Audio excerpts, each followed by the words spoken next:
Being a highly touted up-and-coming billionaire seems great, but is being called the next Warren Buffett a compliment or a curse?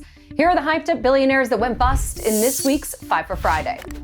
Let's start with the man who's all over the news, FTX founder Sam Bankman-Fried. He was worth an estimated $16 billion this year, and Fortune even mused if he's the next Warren Buffett.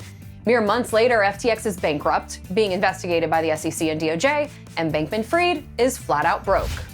Financier Alan Stanford was worth over $2 billion before his house of cards came crashing down. In 2009, the feds got him for operating a $7 billion Ponzi scheme over 2 decades, impacting 18,000 investors.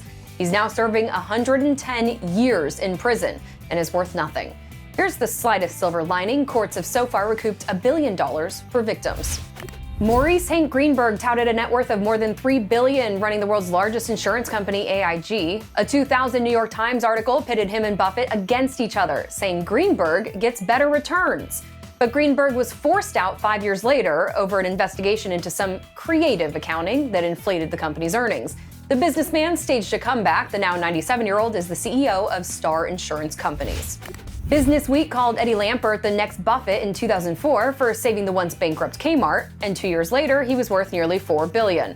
Lampert tried to catch lightning in a bottle twice, with Sears served as CEO for 5 years till Sears filed for bankruptcy, and then his hedge fund won the bankruptcy auction. But then he was sued for ransacking Sears assets before bankruptcy. They just settled the case this year. You know where Sears is today, and Lampert is only worth a paltry bill. Back in 2015, Elizabeth Holmes topped Forbes' list of richest self-made women with a net worth of $4.5 billion. Her company Theranos claimed it could do hundreds of medical tests with a single drop of blood, scoring her an Inc. magazine cover calling her the next Steve Jobs. But it was all a crock. Her net worth vanished, and she's facing an 11-year prison sentence for defrauding investors in the scheme.